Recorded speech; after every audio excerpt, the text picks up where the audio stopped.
को गरीब इंसान के बारे में मुझे ज्यादा जानकारी नहीं थी। उसका मुकाम पूछने पर लोग हंसते थे। अरे आगे चलो बाबा, कोई बाबा हुआ नहीं रहता। अरे अलबत्ता इक्का दुक्का अखबारों ने उसके बारे में थोड़ा बहुत लिखा था, लेकिन वहां पहुंचने पर लगा कि मामला कुछ और ही है।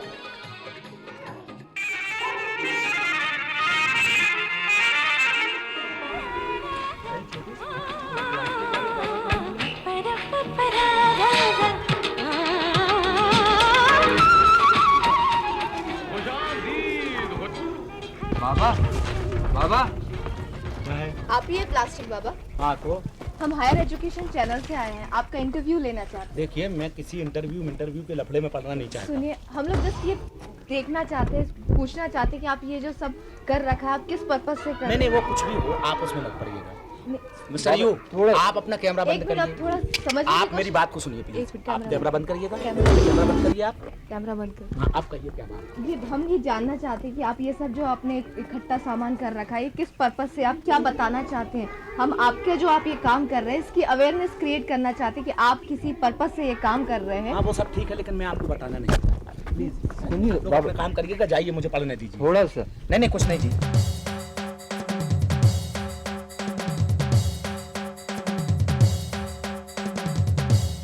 आप अदरवाइज ना ले तो आपका ओरिजिनल नाम प्लास्टिक बाबा ही था? जी नहीं, मेरा नाम है मेजर रजत कपूर।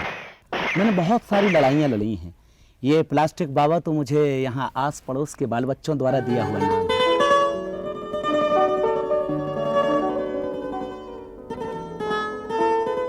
बाबा आप हमें बताएं। अब आप मुझसे ये मत पूछने लगना कि ब्रिटिश आर्मी में रहने के बाद मैं इस हालात में कैसे पहुंचा। ये 60-65 वर्ष पुरानी लंबी दास्तां है, जिसे मैं 1 घंटे या 1 दिन में तो आपको समझा नहीं सकता। नहीं बाबा, हम ये जानना चाहते हैं कि आपने ये सब जो कचरा इकट्ठा। कचरा नहीं, कचरा शब्द नाकाफी है। ये प्लास्टिक है, ये पॉलीथीन है, ये बहुत खतरनाक है। आपने देखा होगा रंग बिरंगी, मोटी पतली। ये ऐसा बहरूपिया शैतान है जिसके बाहुपाश में सभी उलझते जा रहे हैं, फंसते जा रहे हैं।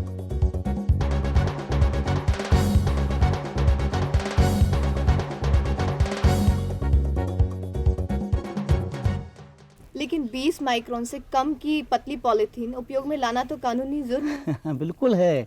देखिए, आप जब किराने की दुकान पर जाती हैं, सब्जी के ठेले पे जाती हैं, आप जहाँ भी जाती हैं, सब जगह आपको पॉलीथीन मिलती है। एक आइटम के लिए एक पॉलीथीन, उससे भी पतली 20 माइक्रोन क्या, उससे भी बहुत पतली पॉलीथीन आपको मिलती है।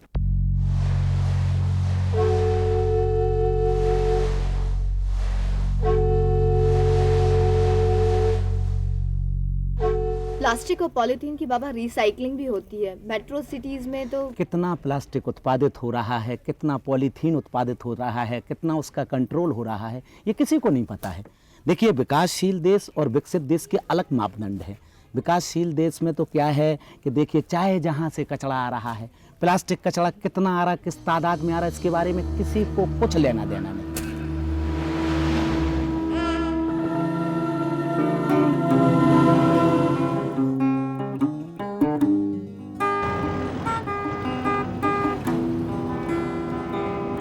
जमाना बदल गया है बाबा, लोगों की लाइफस्टाइल बदल गई, रहना सहना, खाना पीना। ऐसे में अगर चीजों का रखरखाव बदल गया तो क्या हो गया? बिल्कुल ठीक कहा तुमने। आपने वो युक्ति सुनी होगी कि यूज एंड थ्रो। इसमें मैं कुछ शब्द जोड़ना चाहता हूँ। यूज एंड थ्रो एनीवेयर, चाहे जहाँ जो चाहे फेंको, किसी को कोई परवाह नहीं।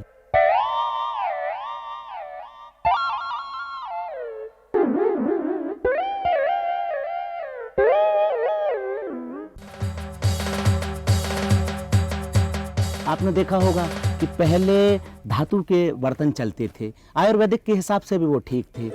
सोने चांदी के पात्र चलते थे। फिर उसके बाद क्या हुआ, पत्तों के दोना पातल बनने लगे। उसके साथ में लोगों ने थैले उपयोग किए, जूट उपयोग किया, कुल्हड़ बनते थे, उपयोग किया, आपने फेंक दिया, वो मिल जाता था। लेकिन ये जो प्लास्टिक का कचरा है, पॉलीथीन का कचरा है, और ये तो पूरे पर्यावरण को नसा रहा है।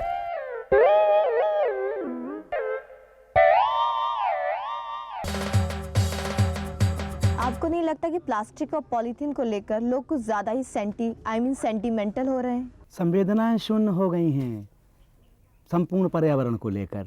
इसीलिए आप जैसे मीडिया के लोग ये प्रश्न उठा रहे हैं। आपको मालूम है पॉलीथीन और प्लास्टिक का आलम क्या है? ये हवा में उड़कर यहाँ वहाँ चारों ओर उड़ते जाते हैं। खेत में जाते हैं तो उर्वरा शक्ति को नसाते हैं, पानी में गए, तालाब में, पोखरों में जाते हैं तो वहाँ के जलीय जंतुओं के लिए प्राण घातक बनते हैं। और सबसे बड़ी बात तो ये है कि संपूर्ण पर्यावरण को इससे हानि है।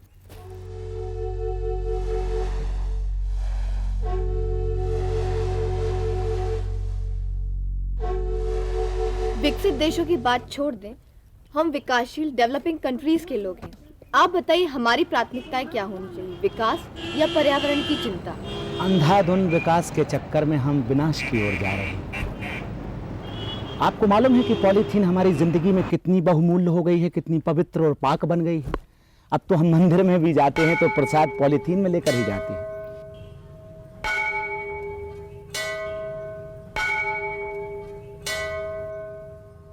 और तो और हमारे हर काम में पॉलीथीन और प्लास्टिक का भरपूर उपयोग हम करने लगे हैं। एक वो राजा की कहानी याद है जिसमें आपने वो नाटक देखा था प्लास्टिक वाला, जिसमें एक राजा था, एक रानी थी, उसके बेटे थे।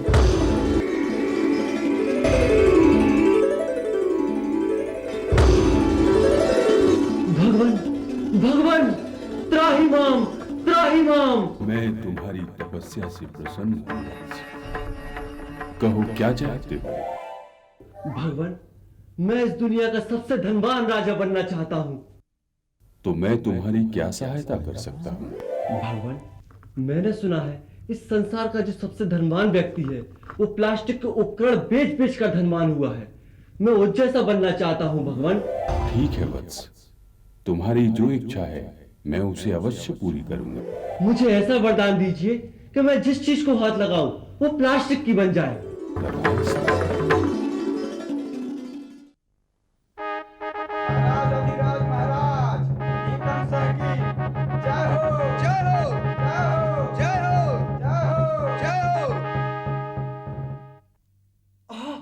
महारानी, ये देखिए मेरी तलवार भी प्लास्टिक की हो गई।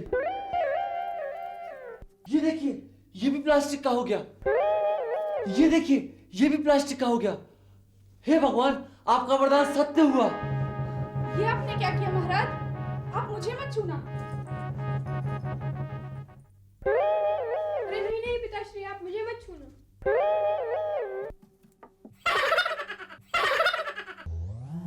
अच्छा, आप ये बताइए कि ये ट्रांसपेरेंट और कलर्ड पॉलीथीन का क्या चक्कर है? देखिए, पॉलीथीन का रंग बिरंगापन जो है वो रासायनिक पदार्थों के कारण होता है। ये अति विषैले पदार्थ होते हैं और जो लोग मांसाहारी हैं वो मांस लेने जाते हैं, अंडे लेने जाते हैं तो उनको काली पॉलीथीन में ही ये सामग्रियाँ मिलती हैं। सबसे विषैला पदार्थ है काली पॉलीथीन। और कच्चा पक्का, हरा गुलाबी, नीला पीला रंग, ये जो कुछ भी है ये सब रासायनिक पदार्थों के कारण हैं और ये अति विषैले होते हैं और तरह तरह की बीमारियां अपने को घेर लेती हैं, जिसमें कि कैंसर जैसी लाइलाज बीमारी भी शामिल है। बाबा, मुंबई में पिछले बरस जो बाढ़ आई थी उसका एक कारण ये भी मानते हैं कि मुंबई में डेली रूटीन में उपयोग में आने वाली पॉलीथीन की थैलियां हैं। क्या ये सही है? पॉलीथीन की थैलियां जो जाकर नाली को चौक कर रही थी, सीवेज प्रॉब्लम बन गया था और पूरा मुंबई जो है जलमग्न हो गया था।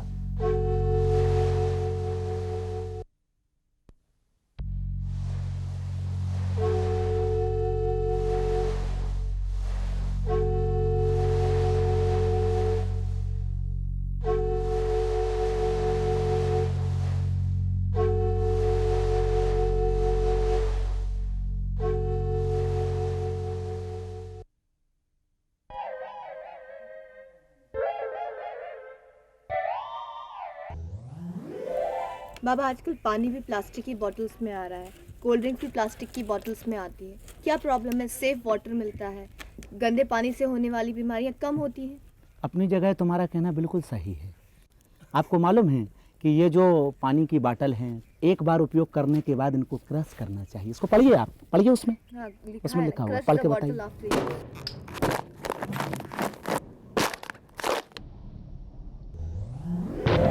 फिर आप बताइए कितने लोग इसको एक बार उपयोग करने के बाद क्रश करते हैं? नहीं करते ना, बल्कि सजा कर रख लेते हैं, अपने अपने अपने फ्रिज में सजा कर रख लेते हैं। जब कोई यात्रा पर जाता है तो अपने बैग में उसको संभाल कर रखते हैं। और तो और स्टेशन पर जब पीने के बाद इसको फेंका जाता है तो वहाँ पर जो मजदूर नुमा लोग हैं वो इसी को लेकर उठाकर और पुनः भरकर वहीं ट्रेन में दोबारा बेचने लगते हैं। कुछ भी कहें बाबा, आप क्रिटिसाइज कर सकते हैं, लेकिन इन छोटी छोटी चीज़ों से लाइफ आसान हुई है। आप देखिए आज हर कम्युनिटी छोटे छोटे शैशेज पाउच में उपलब्ध है। It's so cool. बिल्कुल बिल्कुल, लाइफ तो आपने अपनी कूल कर ली, लेकिन आपने नेचर को, पर्यावरण को बार्म कर दिया, सत्यानाश हो गया है। अब तो आप सुबह जब उठते हैं तो मंजन का पाउच, तेल का पाउच, फेस पाउडर का पाउच, चाय का पाउच, कॉफी का पाउच, इसका पाउच, उसका पाउच, इन सब पाउचों से बाजार भरे पड़े हैं।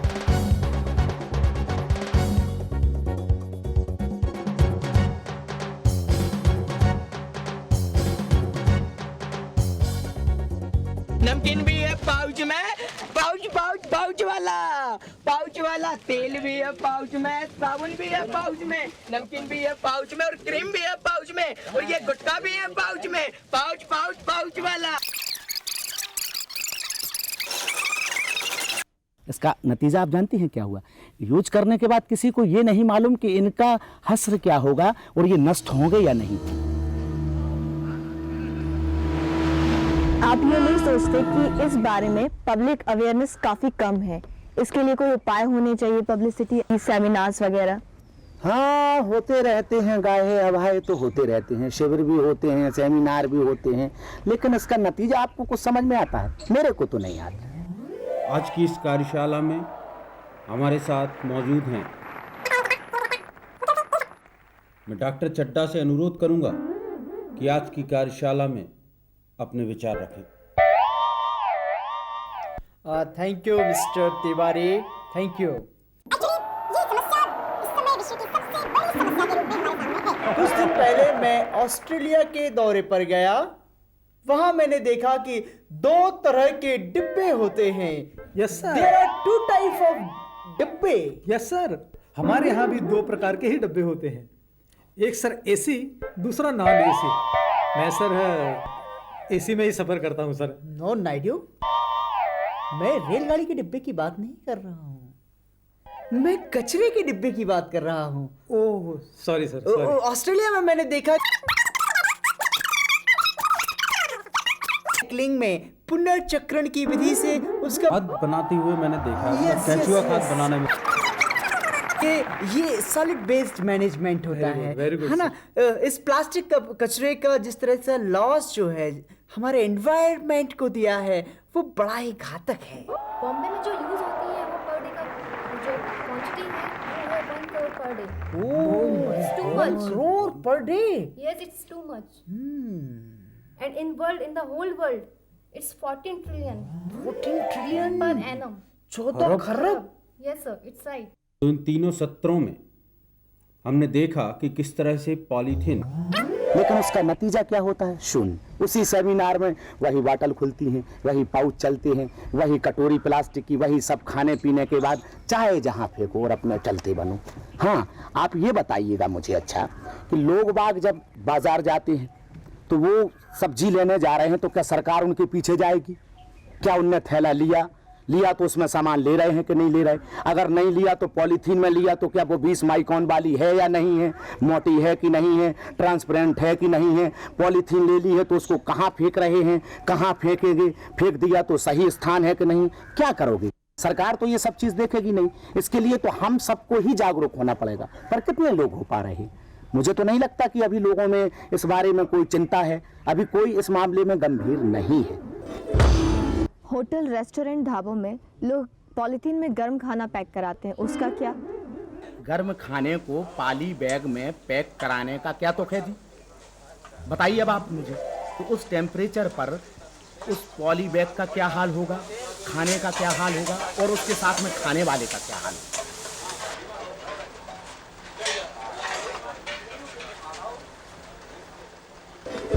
पॉलीथीन जैसी विषैली चीज़ों के बारे में इतना सब कुछ समझते हैं, किंतु आप अपने वेशभूषा और परिवेश में इतना अधिक प्लास्टिक और पॉलीथीन क्यों सजोए हैं? Propaganda madam, propaganda, you know. Propaganda इसलिए कि आज पूरे विश्व में पर्यावरण की जो कोई भी बात करता है लोग बाग उसे पागल समझते हैं। लोग बाग ये पॉलीथीन, ये प्लास्टिक, ये सब कुछ देखकर मुझसे ये पूछें, मेरे जुनून पागलपन को देखकर मुझसे कोई सवाल करे कि ये क्या है, क्या हो रहा है, कोई मुझसे कुछ नहीं पूछता। हाँ, वो तो ये कुछ बच्चे हैं जो मुझसे पूछते रहते हैं कि ये क्या हो रहा है, ऐसा क्यों हो रहा है, ये क्या कर रहे हो बाबा, निकलती हैं तो फिर मैं वगैरह का छीलन, ये सब सामान्य कचरा, और ये कहलाया रिसाइकलिंग वाला। अपने घर में पानी की बोतल, ये देखो, ये प्लेट, ये कप, ये सब हैं रिसाइकलिंग वाले। तो आप लोगों को सबको एक चीज करना पड़ेगा, एनवायरमेंटल इशू, मतलब कि पर्यावरण के मसले। ये किसी भी समय आपके सामने अनचाहे गर्भ की तरह आ सकते हैं मैडम। पूरी दुनिया गोल है, ये सच है कि उसके किसी हिस्से में पर्यावरण को नुकसान होगा तो पूरी दुनिया पर उसका असर होगा। एक भी आदमी सुरक्षित नहीं रह पाएगा मैडम, कोई भी सुरक्षित नहीं बचेगा मैडम, कोई भी। अंतिम सवाल, जब आपका मिशन ही ये बन गया है तो आप कोई एनजीओ या संस्था क्यों नहीं बनाते, उसे प्रॉपर ढंग से? देखिए, मेरा किसी एनजीओ या अभियान में कोई विश्वास नहीं, क्योंकि मेरा मानना है कि ये तो करोड़ों लोगों की आदत को बदलने का मामला है। इसमें एक आदमी से दूसरे आदमी, एक पीढ़ी से दूसरी पीढ़ी में उनकी आदतों को बदलना होगा, है ना। अब आपकी बातें हो गई हों या नहीं हो गई हों, आप यहाँ से जाइए। ओके, थैंक यू बाबा, आपका बहुत बहुत धन्यवाद। मेरे कुत्ते देखिए वो पत्थर चबाने लगे। सही बात। अब आप जाइएगा, और आप लोग भी यहाँ से चलिए। भैया, आप लोग चलिए यहाँ से। क्या कुछ भी आके मुंह पर खड़े हो गए मेरे, ये सब फैला हुआ है पॉलीथीन, चाहे जहाँ फेंकोगे, प्लास्टिक फेंकोगे, मैं क्या करूंगा, कहाँ तक समेटूंगा। आप लोग, आप भी है भाई साहब, आप भी चलिए यहाँ से, खाली करिए मेरा यहाँ से, आप चलिए यहाँ से। हाँ, आप भी आप अपना हाथ मत बताइए, आप यहाँ से जाइए, चलिए। तो क्या कर रहे हैं आप, भैया? हाँ, चलिए जल्दी आप भी चलिए यहाँ से, खाली करिए मेरा यहाँ, आप चलिए यहाँ से। हाँ, आप अपना हाथ मत बताइए, आप यहाँ से जाइए, चलिए। तो क्या कर रहे हैं आप?